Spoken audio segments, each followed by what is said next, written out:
सिर्फ 4 दौड़े पढ़ने ते क्योंकि मेहमान काफी हैं उन्होंने सुनने वास्ते।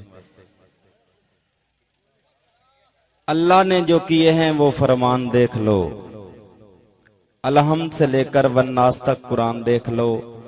फरमा रहे हैं मेरे मुस्तफ़ा, अगर तुम्हें शौक है शक्ल अली में तो सूरत यज़दां को देख लो। एक दौड़ा उस्ताद दा किदाई हट हट के पिया वसना है। हर किसी का अपना अंदाज होंदा है, लेकिन मैं तुहानू मिठे अंदाज नाल हर लफज की समझ दे एक दौड़ा सुनावना है। किदाई हट हट के पिया वसदा है, किदाई हिजर दी आग च साड़े, किदाई हिजर दी आग च काड़े, किदाई अक्का नू पिया वाड़ करें, किदाई गुलाबां नू पिया साड़े।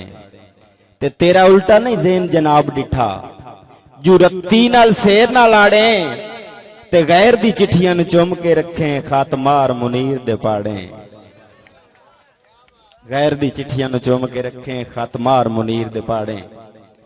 दौड़ा है कि तेरा ना लिख के आयो हत्थां ते, नाम तो लिख दूं मगर ख्याल आता है मासूम सनम है मेरा कहीं बदनाम ना हो जाए।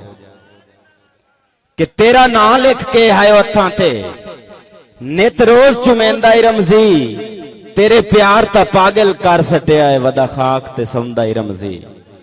पिछा हटो आ दिलबर वतना ते, जो तुहाडे वेखण नू लोंदा रमजी, ओ तू ता खुश पिया वसना है लगदियां विच तैथों निखड़ के रोंदा रमजी। वैसे ते हर बंदे नू कुछ ना कुछ हुंदा है, लेकिन मेरा दुख तुसी नहीं समझदे, तुहाडा दुख मैं नहीं समझदा। ये कदों बंदा समझदा है? उदों समझदा है कि जदां हर कहंदा दुख उदों दुख लगदा है, हर कहंदा दुख उदों दुख लगदा है जदां आप नू वक्त पए होवण, ते बंदे पोह विच छां ते नहीं बांदे भावें ढेर दरख्त पए होवण।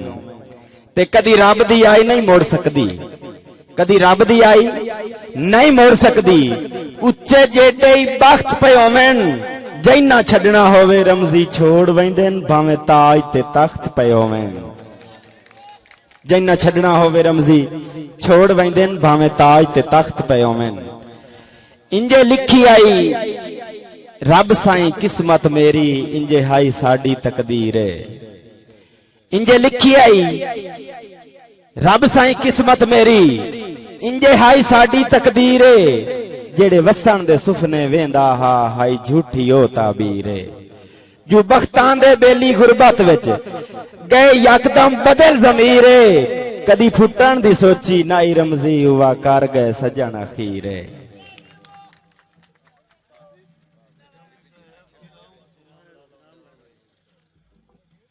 मुहम्मद रमजान रमजी साहब अपना मुख्तसर कलाम अपने अंदाज दे नाल बहुत ही अच्छा पेश कर रहे हैं।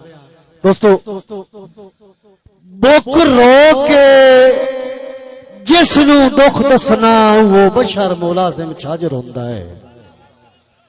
सिर्फ तवज्जो चासा कि बुक रो के जिसनू दुख दसना वो बशर मुलाजिम छाजर होंदा है। कोई करदा है वैन बेबस होके, कोई अपने मुंह नू काजर होंदा है। ते कोई रोंदा कहंदी जुल्मत ते, कोई कहंदी रख के लज रोंदा है। वो कोई धी पर ना के कल रोंदा है, कोई पुत्र दी लाश ते अज रोंदा है। सलामत रहो। बड़ी मेहरबानी दोस्तों के काबू दिल नू करन दा की फायदा है जे अख ते कंट्रोल ना होवे।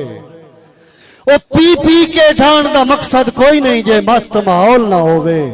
ते सारी उम्र मुलाजिम गुरबत दा वो शाला हाथ कश कौल ना होवे। वो मैं तो इहो जही संगत ढूंढेंदा वतना जिते फुटण दा हौल ना होवे। मेहरबानी मेरे भाई दी फरमाइश है कि पहला दौड़ा दोबारा पेश करो कि बुक रो के जिसनू दुख दसना वो बशर मुलाजिम छाजर होंदा है।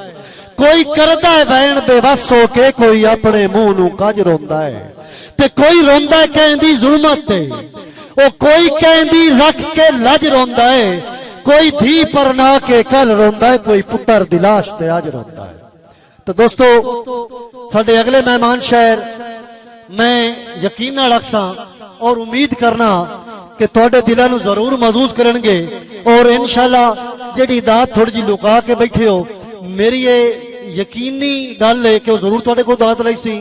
साडे पीरमल तो आए मेहमान बहुत ही अच्छे लिखारी, तुसी पहचान आपे कर लेनी जो उन्हें स्टेज पे आ जाना है, उनकी हौसला अफजाई करनी है, भरपूर तालियां नाल इस्तकबाल करना है। साडे मेहमान शहर पीरमल तो आए हुए नौजवान लिखारी, उभरते हुए सूरज, बरीक सोचा रखने वाले शहर, मेरी मुराद जनाब मोहतरम अख्तर मजूर आप पीरमल, जनाब मोहतरम अख्तर मजूर साहब।